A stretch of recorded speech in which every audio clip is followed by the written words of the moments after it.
The arrival it was a silent night. The streets outside his small house were empty, washed in the pale light of the moon. The man sat alone in his room staring at his computer screen. The hum of the machine was the only sound breaking the silence. He had been working late as usual, lost in numbers and codes, not noticing how quickly the hours had passed, but tonight felt different. There was a strange tension in the air, like the calm before a storm. The shadows in the corners of his room seemed darker than usual. The wind outside pushed against the windows and the lights flickered for just a second. He stopped typing. His eyes moved to the lamp on his desk. It had never flickered before. He brushed the thought aside and returned to work. Yet a chill ran through his body, the kind of chill that warns a person of danger even when nothing can be seen. He rubbed his hands together, but the feeling stayed. He looked at the window, and for a moment he thought he saw movement, just a small shape passing by. Maybe it's just the wind, he whispered to himself, though his voice sounded shaky. Then the computer screen glitched. Lines of code broke apart, replaced by strange symbols he had never seen. Symbols that didn't belong to any human language. He leaned forward, eyes wide.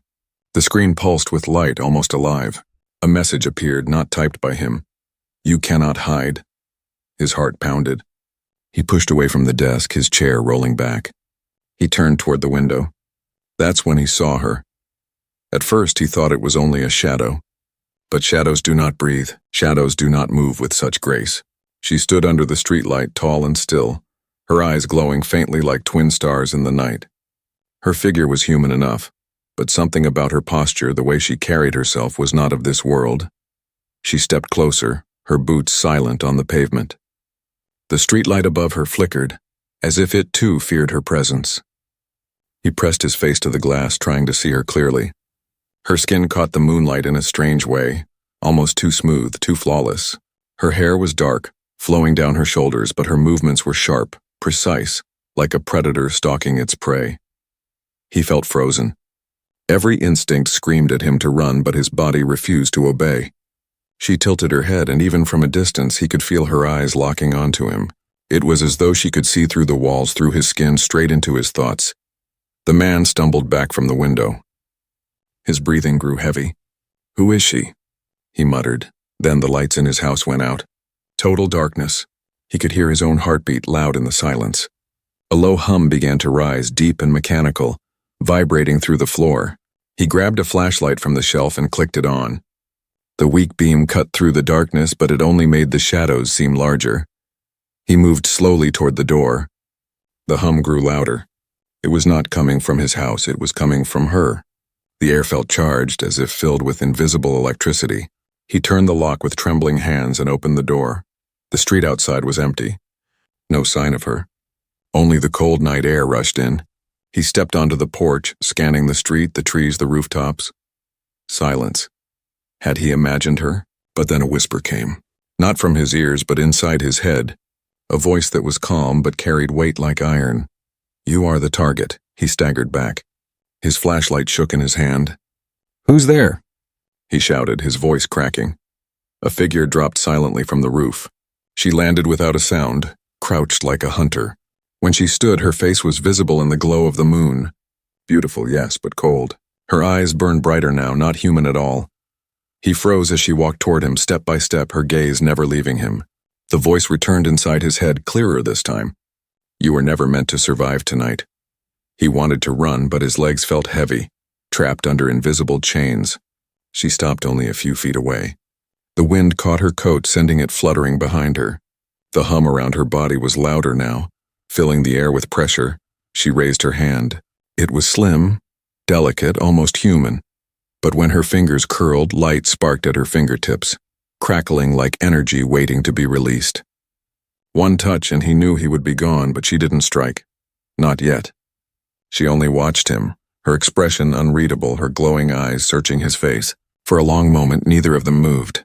The silence stretched, thick with tension. Finally, she lowered her hand. The sparks died away, though the air still hummed. Her voice whispered again inside his mind, but this time softer, almost confused. "Why do you look at me that way?" The man stood frozen on his porch, staring at the alien assassin who had come to end his life. He did not know why she had stopped. He did not know what she truly wanted, but he knew one thing. This was only the beginning. The assassin's secret. She stood in the moonlight, still and silent, her eyes locked on him. The man could not move. His chest rose and fell in quick breaths, and his hands shook as he gripped the flashlight. But she did not strike. Not yet. Her gaze was sharp, like a blade held at his throat, but beneath it was something else. Hesitation. Her lips parted, and for the first time she spoke aloud, not only in his mind. "You are the one they fear," she said, her voice calm but edged with steel. The words cut deeper than the cold air. He swallowed hard, trying to keep his voice steady. "Fear? Who are you?" She tilted her head, almost curious. "I am an assassin. I was born for this. My mission is you." The man's blood ran cold. Assassin, sent for him, but why? He had no power, no weapons, nothing that could threaten a world beyond Earth. His life was ordinary, or at least he thought it was. She stepped closer, and as the moonlight caught her skin, he saw something strange. Small lines shimmered under her neck, glowing faintly like circuits pulsing with life. Not tattoos, not scars, something alien. Her very body seemed built for war. Her voice lowered. "Since birth I was trained to hunt, to kill, to erase targets before they can become a danger. I have crossed galaxies for this. You were chosen." He shook his head. "That doesn't make sense. I'm no one. Why me?" For a moment she said nothing. The silence pressed down on him, heavier than before.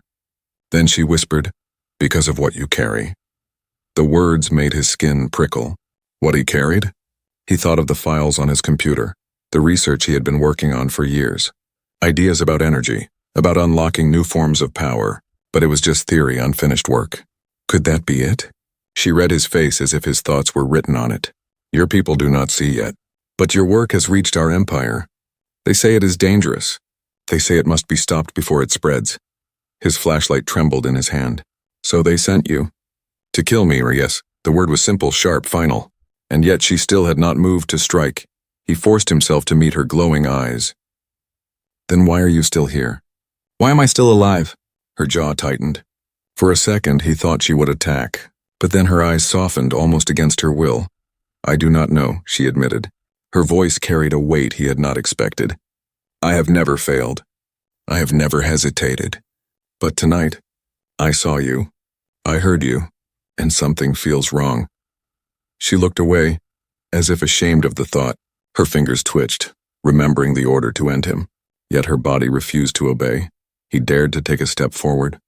The porch creaked under his foot, and the sound echoed in the stillness. "Maybe what they told you isn't true," he said carefully.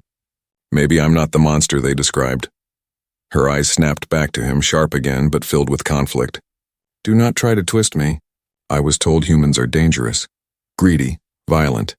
You spread like fire, and fire must be contained. My empire sees your kind as a disease." He felt a flare of anger, but he held it back. "Then why do you stand here talking to me? If you believed that, I'd already be dead." The glow in her eyes flickered. She did not answer. For the first time, he realized she might not be as unbreakable as she looked. Somewhere beneath the assassin's mask was doubt. The night pressed around them. The wind whispered through the trees, carrying the scent of rain. She finally spoke again, her voice quieter, almost a confession. "I was told not to look into your eyes, not to speak to you. They said humans are liars, that your words are poison. But I could not stop myself, and now, I do not know what is true." Her hands curled into fists. The hum of energy around her body grew louder, like her emotions were leaking into the air. "If my commanders learn of this, I will be hunted. My life will be nothing. Still, I hesitate." He stepped down from the porch, the distance between them closing.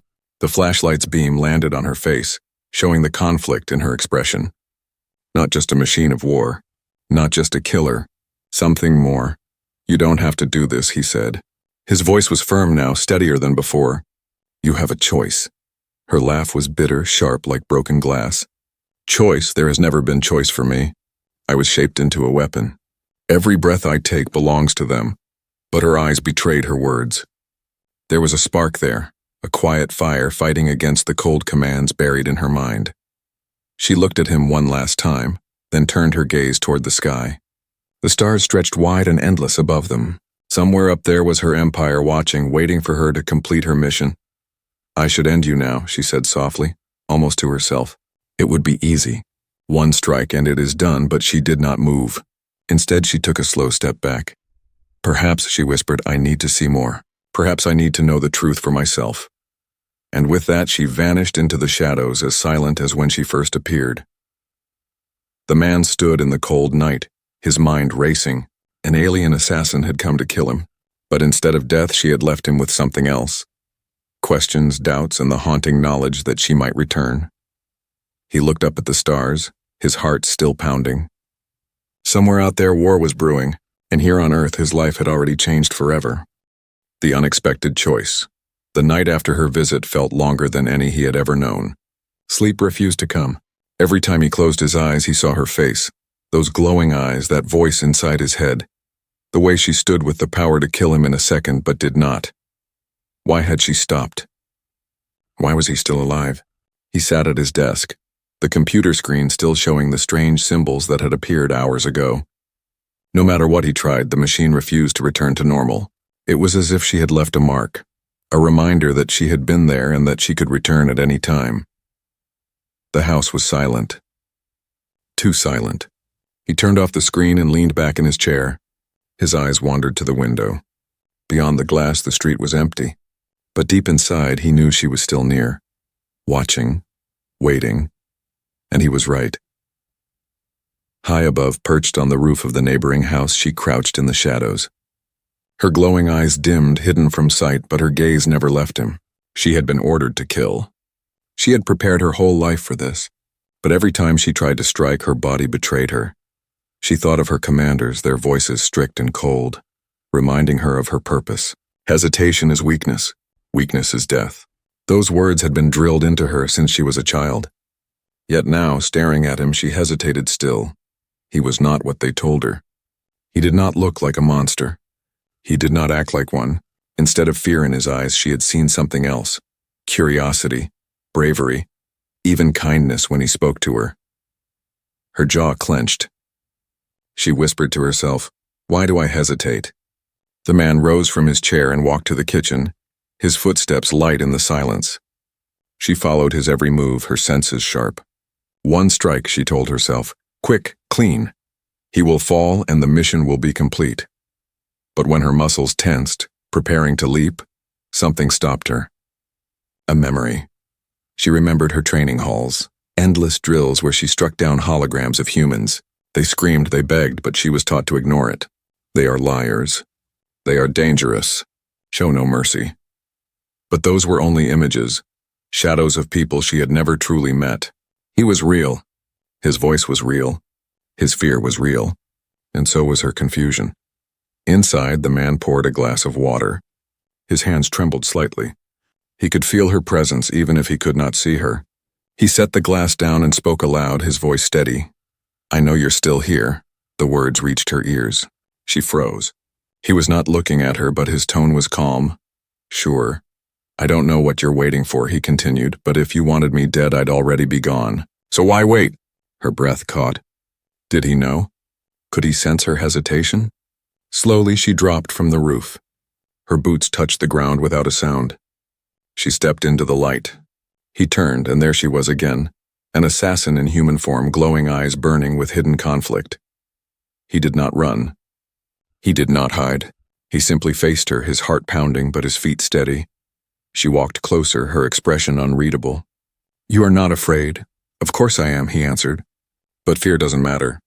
What matters is why you stopped." Her eyes narrowed, glowing brighter. "Do you want me to kill you?" "No, I want to understand." For a long moment, neither spoke. The air between them was heavy with tension. She raised her hand, sparks of light dancing along her fingertips. One move and he would be gone. But again her arm froze halfway. Her chest rose and fell with a sharp breath. "I was told humans lie. Yet your words..." She stopped, searching his face. "Your words do not feel like lies." He took a small step forward. "Maybe they lied to you. Maybe they trained you to believe something that isn't true." Her hand trembled. No one had ever spoken to her this way. Every human she had seen before was a target, faceless and distant. None had stood before her and challenged her doubt. "Do not confuse me," she whispered, her voice cracking with emotion she had never allowed herself to feel. "If I choose wrong, I will die. My people will hunt me."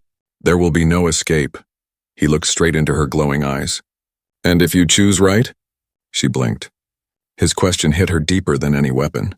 She had never thought of choice as something real. Her whole life had been orders, missions, obedience. Choice was a myth. But now, standing here, she felt it like a door opening inside her mind. Her energy dimmed. The sparks at her fingertips faded into nothing. She lowered her hand slowly. I should not be doing this, she said, voice barely above a whisper. Yet here I am. She turned her face toward the sky where faint stars burned through the clouds. They will know I delayed. They will question me. If I return without your death, I will be punished. And still, her voice trailed off. The man did not move closer. He simply stood waiting, letting her speak. Finally, she looked back at him. You live tonight. Not because I spare you, not because I am weak, but because I must see for myself what truth lies in you. Only then will I know if my mission is wrong. With that, she stepped back into the shadows.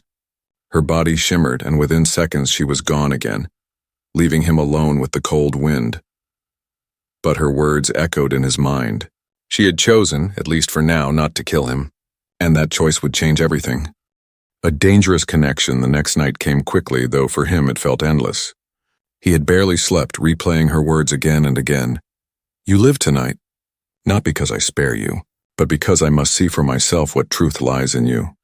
She had vanished into the dark, but he knew she would return. The man sat in his living room, the curtains drawn, the lights dim. He had locked the doors, checked the windows, but it did not matter. If she wanted to enter, no wall could stop her. He kept the flashlight beside him like a weapon, though deep inside he knew it was useless. His heart jumped when the clock struck midnight. A sudden hush fell across the street outside. Even the crickets seemed to stop singing. The air grew heavier, pressing against the windows. He knew that feeling now. She was close. The shadows shifted in the corner of the room. He stood quickly, grabbing the flashlight, and aimed it. She was there. Her form emerged from the dark, tall and sharp, her glowing eyes the only color in the dim room. She had entered without a sound, without a door opening, as if the shadows themselves had carried her inside. You came back, he said, his voice unsteady. I told you I would, she replied. Her voice was calm, but her gaze was sharp, cutting into him like a blade. Do not mistake my return for mercy. You are still my target. He swallowed, keeping the flashlight steady, though his hand trembled. Then why talk to me at all? Why give me time? Her eyes narrowed.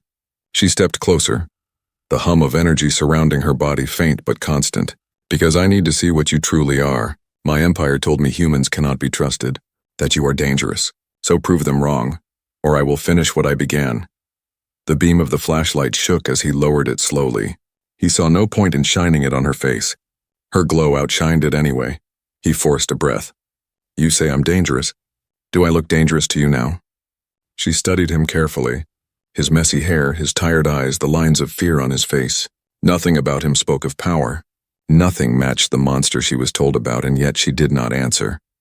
Instead, she walked past him, her boots silent on the floor. She moved like water, smooth and controlled, scanning his house with a predator's gaze. Every object, every shadow she observed. He could feel her judgment in every glance. Finally, she stopped at his desk.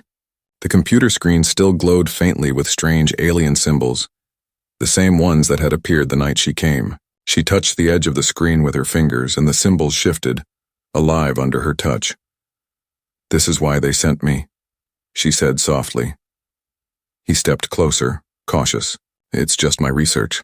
Just ideas. Her head turned sharply, her eyes burning brighter. Not ideas, warnings. To them, your work means power. Power that could grow. Power that could spread. They fear what you might create. He clenched his fists. So they kill what they fear. That's their way? That is the way of survival, she said coldly. And I was shaped to enforce it. The silence stretched heavy between them. He felt anger rising, but also something else, pity. She spoke like someone who had never been given a chance to think for herself. You don't have to, he said carefully. Her eyes snapped to him. Do not speak as if I am free. I am not. I am a weapon. My life belongs to them. But you stopped, he reminded her. You hesitated. That wasn't a weapon's choice. That was yours. Her jaw tightened. She looked away, but not before he saw the flicker of conflict in her eyes. She was torn, struggling between duty and something she could not name. The hum of energy around her grew louder, filling the room like a storm about to break. "Do not test me," she warned. "If I decide you are a threat, there will be no second chance." His voice shook, but he stood firm. "Then decide, right here, right now. Am I a threat to you?" She froze. Her glowing eyes locked on him, unblinking. Seconds passed like hours. He expected her hand to rise, the sparks of death to return. Instead, she stepped back. "No," she admitted at last, her voice low, heavy with conflict. "Not yet." The weight of those words filled the room. For the first time, he felt a small crack in her armor. Not weakness, but doubt. She turned away, her coat brushing against the chair. Her voice grew colder again, as if she regretted what she had said. "But do not mistake my doubt for safety. Others will come if I fail. Hunters worse than me, and they will not hesitate." He felt his chest tighten. Then why stay? Why risk it? For the first time, her voice wavered. "Because I want to know. If my empire lies, then everything I am is built on lies, and I must see the truth even if it destroys me." The man stared at her, realizing she was not just his assassin. She was also a prisoner of her own people, trapped in chains he could not see. Their eyes met again. For a moment, the silence between them was not heavy with fear, but with something else. A fragile connection neither could explain. But it lasted only a moment. She turned and melted back into the shadows, her presence fading, leaving only the faint hum in the air. He stood alone in the quiet room, his heart racing. She was his enemy. She was his assassin, yet somehow she had also become his only link to a greater truth, and that connection, dangerous as it was, had just begun. The truth revealed. The nights grew heavier with her presence. She did not always appear, but he felt her watching. Sometimes it was only a flicker in the shadows. Sometimes it was the faint hum of energy outside his window. She was there, waiting, deciding. On the third night, she entered again. No sound of a door, no sign of movement. Only the sudden weight in the air told him she was near. He turned from his desk and she stood by the window, her glowing eyes fixed on the horizon as if she had been there all along. "You are still alive?" she said flatly. "I noticed," he replied.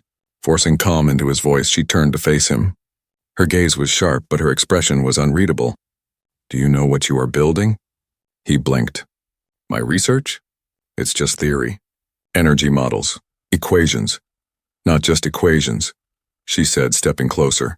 Her boots made no sound on the floor. "It is a key that could open doors my empire once closed forever." He frowned. "I don't understand."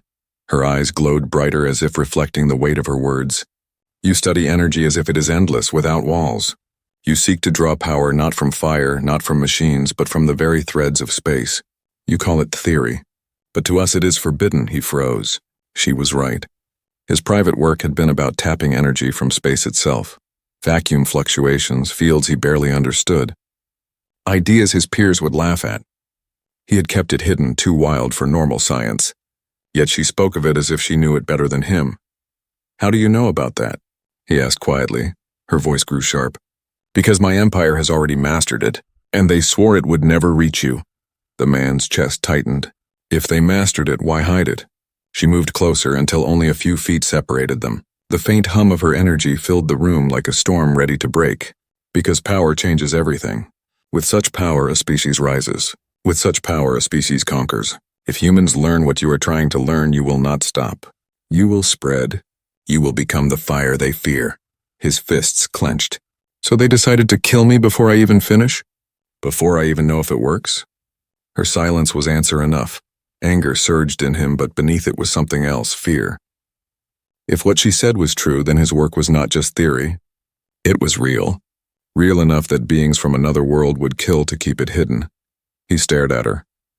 "Do you believe that? Do you believe I'll become a monster if I succeed?" Her expression faltered. For a moment, she looked less like an assassin and more like someone lost. "I was told to believe it. But when I see you," she paused, her glowing eyes dimming slightly, "you do not look like the threat they described." The tension between them was thick. He could feel the storm in her, duty against doubt, obedience against curiosity. Finally, he asked, "Then why tell me this? Why reveal their secret?" Her voice lowered, almost a whisper. Because truth is heavier than lies, and I am drowning in it. She stepped back as if putting space between them would silence her own thoughts. But her words had already escaped, and she could not take them back. The man sank into his chair, his mind racing. His research had been a dream, something he never thought would matter. Now it was a weapon, a danger, a reason for death. And yet it was also hope. He looked up at her. Maybe your empire is wrong. Maybe humans don't have to use it for conquest. Maybe we could use it to build, to survive. Her laugh was soft, bitter. That is what every empire says before the wars begin. But you're here, he pressed. You've seen me. You've seen that I'm not who they told you I am. Doesn't that prove something? Her glowing eyes searched his face, and for a moment the silence stretched. She did not answer, but her hesitation was louder than words. He leaned forward, his voice firm now. If they fear my research, then it means it matters. It means it can change things. And maybe it can change more than just Earth. Her jaw tightened. She turned back toward the window, the stars glinting above the rooftops. If you are right, she said slowly, then you are more dangerous than they ever told me. Dangerous not because of your work, but because of your belief in it. He rose from the chair, standing behind her. Dangerous, or necessary. The air between them was charged, not just with her energy, but with the weight of their choices. She should have ended him already. Instead, she was giving him more time, more truth. She finally spoke again, her voice heavy. They will not wait much longer. If I do not kill you, others will come. They will burn this place to ash. And still I do not strike. Do you know why? He shook his head. Her eyes glowed brighter as she turned to him. Because for the first time I want to know if my empire is wrong. And you are the only one who can show me. The man's breath caught. She was no longer only his assassin. She had become something else, his witness, maybe even his ally. But outside, beyond the quiet streets, the night sky seemed heavier. As if unseen eyes were watching, waiting, judging her hesitation. For now she had given him truth. But truth came with a price, and soon someone would come to collect it. The turning point, the night was restless.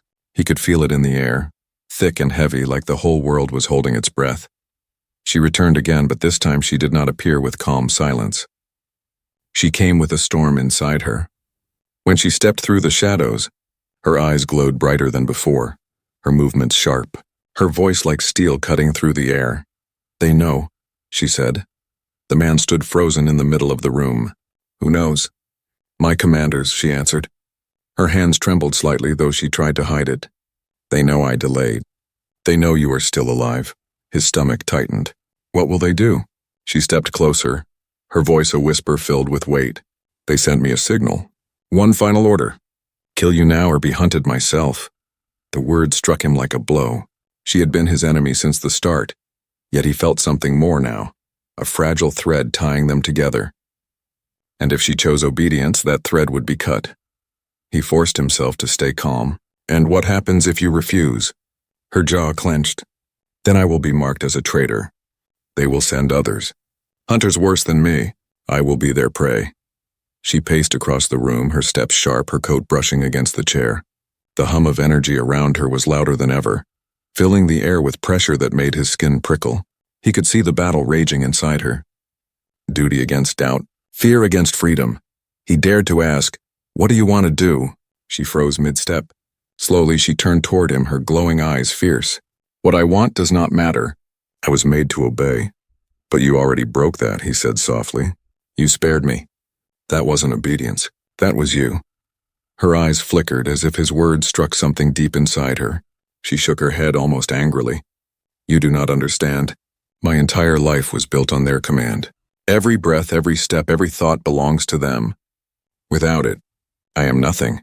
He stepped closer, his voice firm now. "You are not nothing. You are more than their weapon. You're proving it every second you hesitate." Her fists clenched. Sparks crackled at her fingertips, small but violent. For a moment he thought she would unleash them on him. But then her hand shook, the sparks dying as quickly as they came. Her voice cracked. "I cannot. If I turn against them, I will lose everything." "You'll lose nothing," he said. "You'll finally have yourself." The silence that followed was heavy, thick with her struggle. Her breathing grew uneven, her glowing eyes dimming, then flaring bright again as if she were at war with her own mind. Finally, she whispered, almost to herself, "Why do I feel this way? No target has ever made me stop. No target has ever made me question. He looked at her carefully. Because maybe I'm not your target anymore. Maybe I'm your choice. Her gaze locked onto his, unblinking. For a long moment, the room was silent except for the faint hum of her energy. Then the air around them shifted. A faint pulse vibrated through the walls. She stiffened. They are watching, she said, her voice tense. They are sending their eyes. They want to see me finish you. The man's heart raced. What if you don't? Her eyes burned brighter. Then they will know I betrayed them. And they will come. He felt his chest tighten, but instead of fear, a strange calm filled him. Then make your choice. Right now, them or me.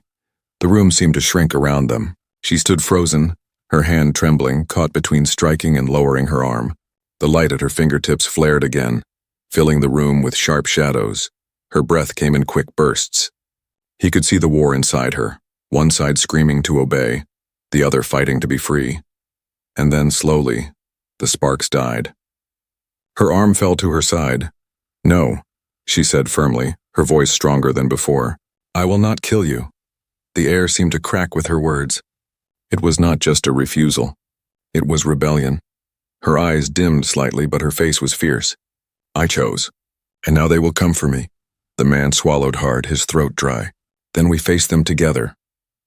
Her expression flickered, surprise hidden behind her cold mask. No one had ever offered to stand beside her. Not in her empire. Not in her life. She nodded slowly, a spark of something new in her eyes. Not just energy. Not just duty. But defiance. They will not forgive me, she said. They will not forgive us. When they arrive, it will be war. He met her gaze without fear. Then let it be war. The silence that followed was not fear anymore. It was the weight of a bond, dangerous and fragile, forged in the fire of choice. For the first time, she was no longer his assassin. She was his ally. But above them, unseen in the sky, something stirred. The Empire had heard her refusal. The hunters were already on their way, and when they arrived, there would be no more hesitation. Only battle. The final stand of the night was no longer silent. It trembled. High above the earth, unseen to human eyes, ships moved like shadows across the sky. They carried no lights, no sound. Only purpose. They were hunters, sent to erase failure, sent to erase her. Inside the house, she stood with her back to the window, her glowing eyes fixed on him. They are coming. He felt the weight of her words press down on him like a storm cloud. His heart pounded, but he did not look away. Then we prepare, her jaw tightened. You do not understand. These are not like me. They are worse, faster, ruthless. They will not hesitate. He stepped closer. Then we give them something they don't expect. Her eyes narrowed, studying him as if trying to measure his resolve. You are only human. What can you possibly do? Not much, he admitted, but I won't stand here and wait to die. For the first time, she almost smiled, a faint curve of her lips, quickly hidden. She turned to the desk, her hands moving across his computer. Symbols danced across the screen, shifting and glowing. She spoke quickly, her voice sharp. Your work. The energy models. They may be incomplete, but they can be shaped, if you follow my lead. He leaned over her shoulder, his eyes wide as the impossible shapes unfolded on the screen. You mean, use it now? Her glowing eyes flicked to him. Yes, you wanted to prove humans could rise without conquest. Prove it now. The house trembled, the windows rattling. A deep hum rolled across the sky. The hunters had entered the atmosphere. He sat, his fingers flying across the keys, guided by her instructions. Equations blurred, circuits aligned, and the impossible began to take shape. Energy gathered in the air, drawn not from wires or machines, but from space itself. The air vibrated with raw power. The lights flickered once, then flared bright. They are here, she whispered. A shadow fell across the street outside. Shapes moved with impossible speed, landing silently like predators. Dark figures armored and faceless, their eyes burning with cold light. He froze. How many? Her gaze sharpened. Enough to kill us both. The front door shook as if struck by an invisible force. The wood cracked, splintering. She turned to him, her voice low but fierce. Stay behind me. The door exploded inward, ripped from its hinges. 3 hunters stepped through, their armor glowing faintly with the same energy she carried. Their movements were sharp, mechanical, perfect. She moved first. Energy flared around her hands as she struck, a wave of light throwing one hunter back into the wall with a crash. Sparks flew, smoke filled the air. The man ducked behind the desk, his heart racing. The computer still glowed, the energy humming louder. He typed desperately, following her earlier words. Another hunter charged at her. She spun, her coat whipping through the air, her strike a blur of light.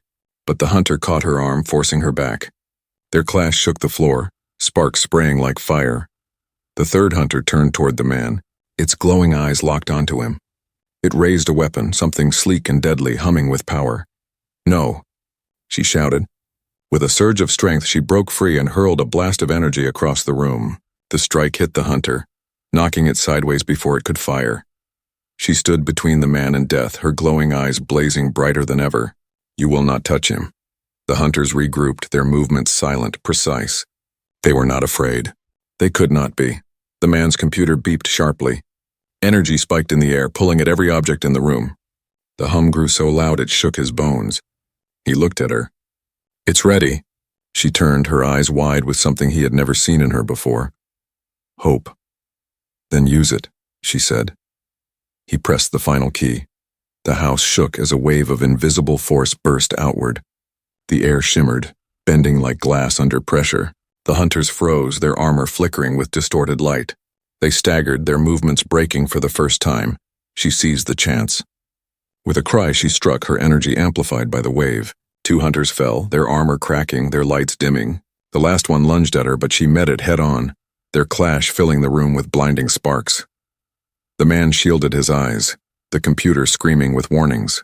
The wave was unstable, energy spilling into the air like a storm without control.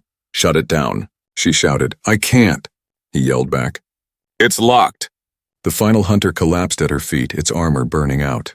She stood panting, her body trembling from the fight. She looked at him, her voice sharp. "Then this power will consume us both." The lights flared white, the walls groaning as if the house itself would tear apart. He reached for the controls, his hands shaking. She moved beside him, her fingers flying faster than his, alien symbols merging with human code. Together, they brought the wave under control. Slowly, the light dimmed, the hum fading until only silence remained. The room was in ruins. The hunters lay broken. The computer screen was cracked, smoke rising from its circuits. She stood beside him, her chest rising and falling, her glowing eyes dim but alive. She looked at him long and hard. "You chose to fight," she said softly. "So did you," he replied. For the first time, she nodded. Not as assassin, not as enemy, but as ally. But then her eyes flickered, catching something in the sky beyond the window. More shadows, more ships, countless this time. Her voice dropped, heavy with the weight of truth. This was only the beginning. The Empire will not stop. They will come in numbers you cannot imagine. The man's throat tightened. "Then what do we do?" She looked at him, and for a moment her fierce mask broke. A flicker of something more, trust, maybe even belief. "We run, we fight. We survive. Together." The sky outside glowed with approaching fire. The hunters had only been the first wave. The real storm was still coming.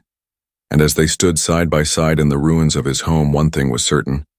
The assassin had not killed him. She had chosen him, and that choice would change the fate of 2 worlds.